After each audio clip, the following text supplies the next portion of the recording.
Atmospheric pressure के, वो उसका बॉइलिंग पॉइंट कहलाएगा। अब जो एटमॉस्फेरिक प्रेशर है वो तो घटता और बढ़ता रहता है। कैसे? हमने पढ़ा था है, जब हमने हेनरी लॉ पढ़ा था तब हमने देखा था कि अगर ये ग्राउंड है और ग्राउंड से ऊपर की तरफ चलते हैं तो बच्चे प्रेशर जो है वो डिक्रीज होता है। लेकिन जब हम लोग ग्राउंड से नीचे की तरफ यानी कि ओशियन वगैरह में चलते हैं, जब हम पानी के नीचे की तरफ जाते हैं ओशियन में, तो प्रेशर जो है वो इंक्रीज होता है। और ग्राउंड पर ये माना जाता है कि इसका जो प्रेशर है वो लगभग 1 atm के बराबर होता है या 1.013 बार, लगभग वही सेम रहता है। तो एटमॉस्फेरिक प्रेशर चेंज हो रहा है जिसकी वजह से बॉइलिंग पॉइंट में डिफरेंस आता है और इसी चीज को हम बोलते हैं elevation in boiling point. I hope आपको ये क्लियर हुआ होगा, आपको ये बढ़िया समझ में आया होगा। तो अब हम लोग आगे की तरफ चलते हैं। हम लोग देखने की कोशिश करते हैं कि एलिवेशन क्या हुआ, ये बॉइलिंग पॉइंट में क्या हुआ और कोलिगेटिव प्रॉपर्टीज से कैसे रिलेट है। हमने देखा था हम लोग क्या करना चाहते हैं, हमने एक सॉल्वेंट को लिया, सपोज हमने कोई वाटरी सॉल्वेंट लिया।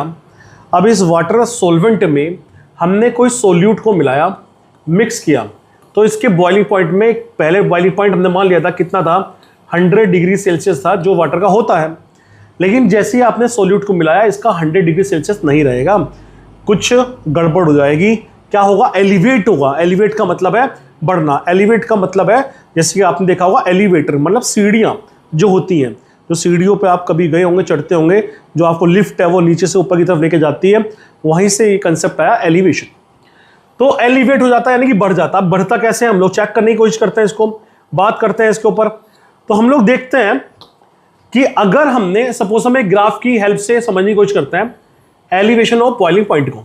हमने एक ग्राफ लिया, इस ग्राफ में यहां पर हमने टेम्परेचर लिया और हमने यहां पर वेपर प्रेशर लिया।